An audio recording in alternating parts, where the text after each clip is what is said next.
Hi everyone, आज की इस वीडियो के अंदर मैं इलेक्ट्रिक व्हीकल्स के ऊपर जो सब्सिडीज़ हैं उसी की डिस्कशन करूंगा।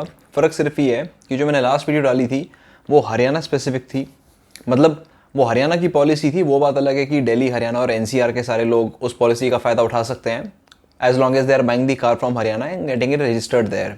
सिमिलरली आज की वीडियो के अंदर मैं बात करूँगा यूपी की पॉलिसी की। यूपी ईवी पॉलिसी 2022 आ चुकी है, अभी बस नोटिफाई होना बाकी है, लेकिन 13 अक्टूबर को स्टेट कैबिनेट ने इसको अप्रूव कर दिया है। So it is only a matter of time. तो मैं जितनी भी सब्सिडीज़ के बारे में बताऊंगा they will be applicable right from the date of notification which is somewhere around the corner, और ये पॉलिसी 5 साल तक के लिए वैलिड होगी। अगर ईवी पॉलिसी की बात की जाए तो इसका पूरा नाम है Uttar Pradesh electric vehicle manufacturing and mobility policy 2022। इस पॉलिसी के 3 मेन पिलर्स हैं: creation of charging infrastructure, faster adoption of EVs और मैन्युफैक्चरिंग इकोसिस्टम बनाना है ईवीज़ का। तो जाहिर सी बात है, क्रिएशन ऑफ चार्जिंग इंफ्रास्ट्रक्चर के अंदर ये चार्जिंग स्टेशंस और बैटरी स्वैपिंग स्टेशंस को कुछ ना कुछ इंसेंटिव्स देंगे। फास्टर अडॉप्शन ऑफ ईवीज़ के अंदर ये कस्टमर्स को या बायर्स को कुछ ना कुछ इंसेंटिव देंगे ताकि हम ईवीज़ को अडॉप्ट करें, खरीदें। एंड तीसरा मैन्युफैक्चरिंग, कि इनका एम ये है कि ये उत्तर प्रदेश को एक ग्लोबल ईवी मैन्युफैक्चरिंग हब बनाए। तो जो भी ईवी मैन्युफैक्चरर्स या बैटरी मैन्युफैक्चरर्स या ईवी कंपोनेंट मैन्युफैक्चरर्स हैं उन्हें कुछ ना कुछ इंसेंटिव दिया जाएगा। मैं सबसे पहले जो कस्टमर्स को इंसेंटिव दिए जाएंगे उसकी बात करूंगा, because this is one thing which will interest everybody. लेकिन जस्ट फॉर जनरल नॉलेज और आप लोगों को भी ताकि पता रहे कि देश में हो क्या रहा है, स्टेट्स में क्या हो रहा है, कौन सी गवर्नमेंट क्या कर रही है, किसकी पॉलिसी कैसी है, आप लोगों की अपनी क्यूरियोसिटी के लिए, इन केस आप लोग हो तो मैन्युफैक्चरर्स को और चार्जिंग इंफ्रास्ट्रक्चर वालों को यानी कि सर्विस प्रोवाइडर्स को क्या इंसेंटिव मिल रहे हैं, मैं वो भी कवर करूंगा, but towards the end of the video.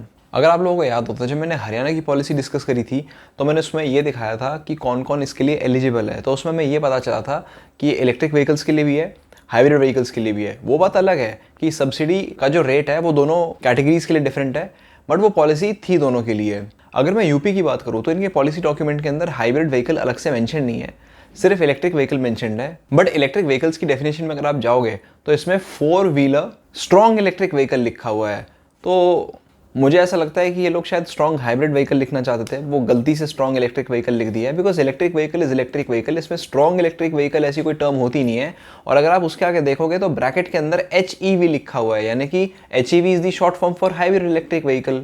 दूसरी बात, अगली टर्म इन्होंने लिखी हुई है plug in hybrid electric vehicle, मतलब कि कोई ऐसी हाइब्रिड व्हीकल जो सेल्फ चार्जिंग नहीं होती, जैसे बाहर से चार्जर लगा के चार्ज करना पड़ता है, but the hybrid term is mentioned here. और फिर बैटरी इलेक्ट्रिक व्हीकल और फ्यूल सेल इलेक्ट्रिक व्हीकल अलग से मेंशन्ड है। तो उन्होंने स्ट्रॉन्ग हाइब्रिड व्हीकल नहीं लिखा है, उसकी जगह स्ट्रॉन्ग इलेक्ट्रिक व्हीकल लिख दिया है, लेकिन ब्रैकेट में HEV लिखा है। देयर इज़ अ पॉसिबिलिटी कि हो सकता है कि इसको मॉडिफाई करके स्ट्रॉन्ग हाइब्रिड व्हीकल मेंशन कर दिया जाए, बट फिलहाल पॉलिसी के अंदर एक्सप्लिसिटली स्ट्रॉन्ग हाइब्रिड व्हीकल नहीं लिखा हुआ। तो ग्रैंड विटारा और हाई राइडर जैसी कार्स इसमें से एज ऑन डेट आउट हो जाती हैं। ये इसमें से अगर लैंग्वेज चेंज कर दी जाएगी तो वो गाड़ियाँ भी इसमें इंक्लूड हो जाएंगी। बात करते हैं निसान की जो एक्सट्रेल आने वाली है, जिसके अंदर ई पावर है। उसके अंदर चलती तो गाड़ी मोटर से ही है। मोटर जो है वो बैटरी से पावर लेती है और बैटरी जो है वो इंजन से चार्ज होती है। Engine basically acts as a generator. So it is a self charging battery electric vehicle, it is not a plug in electric vehicle. तो अगर आप इसकी इलेक्ट्रिक व्हीकल्स की डेफिनेशन अगर देखोगे तो इसमें क्लियरली लिखा हुआ है, means all automobiles using an electric motor that is driven by either batteries, ultra capacitors और फ्यूल सेल्स। तो जो निसान की ई पावर है वो इलेक्ट्रिक मोटर से ही चलती है और इलेक्ट्रिक मोटर बैटरी से ही चलती है, लेकिन बैटरी का चार्जिंग मैकेनिज्म क्या होना चाहिए, या तो वो प्लग इन होनी चाहिए या सेल्फ चार्जिंग, वो इसमें नहीं लिखा। तो मुझे ऐसा लगता है कि निसान की एक्सट्रेल और कैशकाई के जो ई पावर वेरिएंट्स हैं वो भी इसके अंदर कवर होंगे। अब फटाफट चलते हैं फिजिकल इंसेंटिव्स पे। When you purchase a car, when you purchase any EV, पहली चीज़, चाहे 2 व्हीलर हो, 3 व्हीलर हो, 4 व्हीलर हो, बस हो, ट्रक हो, कमर्शियल व्हीकल हो, कुछ भी हो, शुरू के 3 साल तक के लिए आपको 100% एग्जेम्पशन रजिस्ट्रेशन चार्जेस पे और रोड टैक्स पे मिलेगा, एज लॉन्ग एज गाड़ी खरीदी यूपी में गई है और रजिस्टर यूपी में कराई जा रही है। 3 साल खत्म होने के बाद 4th और 5th ईयर तक के लिए ये एग्जेम्पशंस उन गाड़ियों के लिए मिलेंगी जो मैन्युफैक्चर यूपी में हुई हैं, यानी कि जो कार यूपी में ही बनी है, यूपी में ही खरीदी गई है और यूपी में ही रजिस्टर होती है, उसके लिए आपको ये रजिस्ट्रेशन चार्जेस और रोड टैक्स एग्जेम्पशन 5 साल तक के लिए मिलेगा। नेक्स्ट हम बात करते हैं कि बायर्स को क्या इंसेंटिव मिलेगा।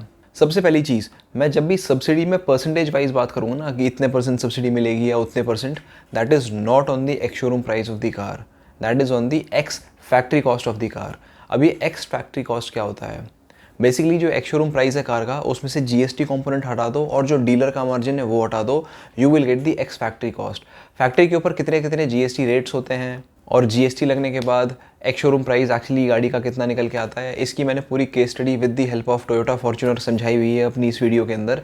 उससे आपको पूरा टैक्सेशन का सिस्टम समझ में आ जाएगा कि गाड़ियों पे किस किस तरह से टैक्स लगता है। आप लोग अगर चाहो तो वो वीडियो देख सकते हो अपनी नॉलेज के लिए।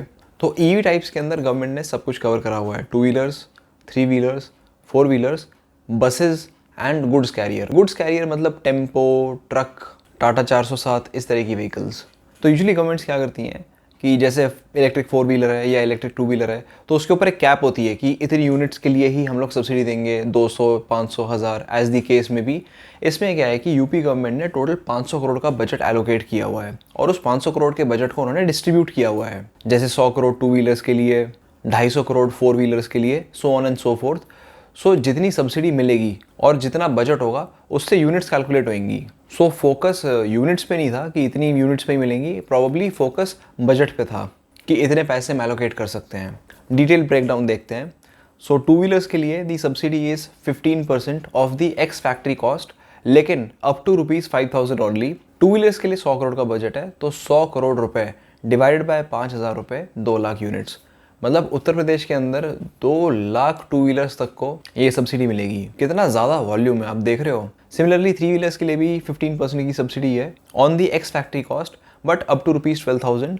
बजट 60 करोड़ का है और ये 50,000 यूनिट्स के ऊपर एप्लीकेबल होगा। 4 व्हीलर्स के लिए 15% subsidy on the ex factory cost, but only up to ₹1 lakh. Budget इसका 250 करोड़ का है and that translates to maximum 25,000 units. अगर ई बसेस की बात की जाए तो इनके ऊपर सब्सिडी है 15% अप टू ₹20 लाख।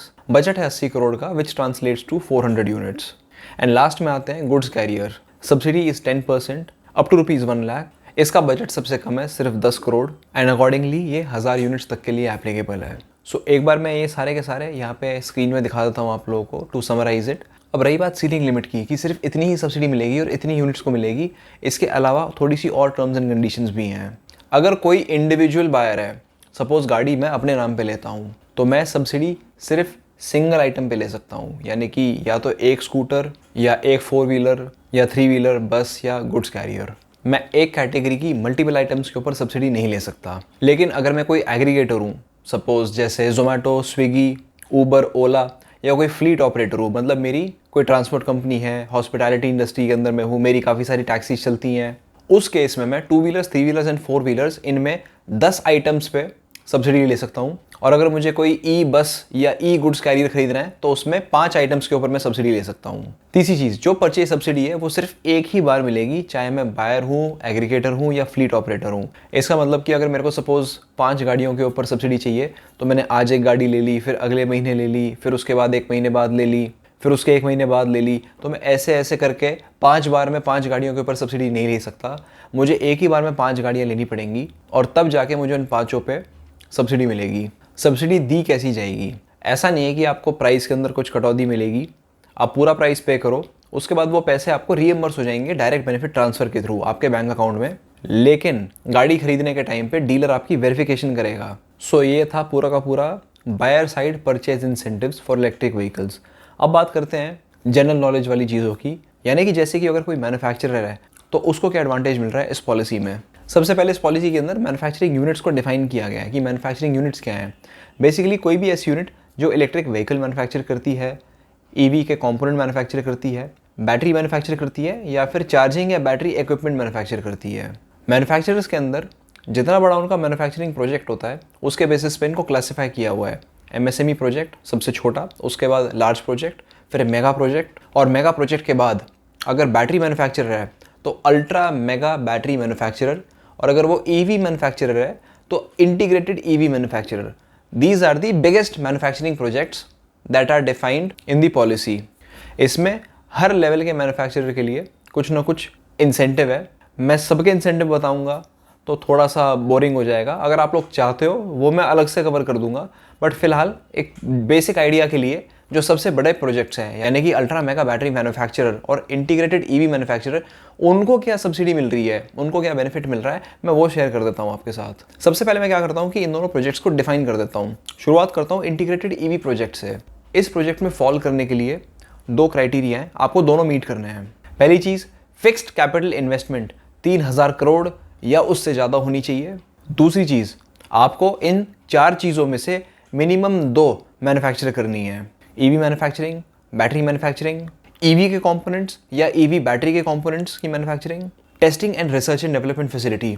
इन चारों में से कोई भी 2 चीज़ें अगर आप कर रहे हो और आपकी 3000 करोड़ से ज़्यादा की इन्वेस्टमेंट है, इंटीग्रेटेड ईवी प्रोजेक्ट में आपका प्रोजेक्ट फॉल करेगा। अब रही बात अल्ट्रा मेगा बैटरी प्रोजेक्ट की, इसके भी 2 क्राइटेरिया हैं, दोनों फुलफिल करने ज़रूरी हैं। फिक्स्ड कैपिटल इन्वेस्टमेंट 1500 करोड़ या उससे ज़्यादा होनी चाहिए। प्रोडक्शन कैपेसिटी 1 गीगावाट आवर या उससे ज़्यादा होनी चाहिए। अगर आपका प्रोजेक्ट इन दोनों में से किसी एक में भी फॉल करता है, which is the largest possible project in both these categories, तो आपको कैपिटल सब्सिडी कितनी मिलती है? आपकी जितनी भी फिक्स्ड कैपिटल इन्वेस्टमेंट है उसकी 30%। एलिजिबल फिक्स्ड कैपिटल इन्वेस्टमेंट है, एलिजिबल क्यों है, क्या क्राइटेरिया है, वो मैं रहने देता हूँ, डिटेल्ड हो जाएगा। सिंप्लिसिटी के लिए 30% ऑफ फिक्स्ड कैपिटल इन्वेस्टमेंट, लेकिन अप टू ₹1000 करोड़, यानी कि 1000 करोड़ तक की सब्सिडी मिलेगी किसी भी मैन्युफैक्चरर को। लेकिन ये 1000 करोड़ एकदम से गवर्नमेंट आपको नहीं दे देगी, क्योंकि आपकी जो इन्वेस्टमेंट होगी वो भी वन टाइम नहीं होगी। वो इन्वेस्टमेंट भी आपकी धीरे धीरे, इन प्रोजेक्ट्स के लिए 7 साल का टाइम दे रखा है इन्वेस्ट करने के लिए। सिमिलरली जो रिएम्बर्समेंट भी आपको मिलेगा, जो सब्सिडी भी आपको मिलेगी, वो मिलेगी over a period of 20 years, और हर साल इक्वल एनुअल इंस्टॉलमेंट्स में आपको पैसे मिलते रहेंगे। इसका रीज़न ये है कि ऐसा ना हो कि कोई मैन्युफैक्चरर पूरी सब्सिडी ले ले, काम करे, फिर 5-7 साल बाद छोड़ के चला जाए, देश छोड़ के चला जाए या स्टेट छोड़ के किसी दूसरी स्टेट में चला जाए, एंड फिर वहाँ सब्सिडी क्लेम करे और नए सिरे से काम शुरू करे। सो गवर्नमेंट वो अपॉर्चुनिटी लूज़ नहीं करना चाहती, इसलिए थोड़े थोड़े करके पैसे रिलीज़ करेंगे, एक ही बार में सारे नहीं करेंगे। और जो एनुअल इंस्टॉलमेंट दी जाएगी उसकी भी सीलिंग लिमिट है 50 करोड़ तक की। सो 50 मल्टीप्लाइड बाय 20 हो गया 1000 करोड़। एक चीज़ और है कि ये सब्सिडी सबको नहीं मिलेगी। जिस तरह से गाड़ियों में, स्कूटर्स में, बाइक्स में first come first serve basis है, 25,000 यूनिट्स, 2 लाख यूनिट्स, सिमिलरली इसके अंदर भी वही फर्स्ट कम फर्स्ट सर्व वाली चीज़ एप्लीकेबल है। यानी कि चाहे आपका इंटीग्रेटेड ईवी प्रोजेक्ट हो या अल्ट्रा मेगा बैटरी प्रोजेक्ट, सिर्फ first 2 projects in each category, उन्हीं को ये सब्सिडी मिलेगी, उसके बाद नहीं। अब ये तो हो गई सब्सिडी वाली बात।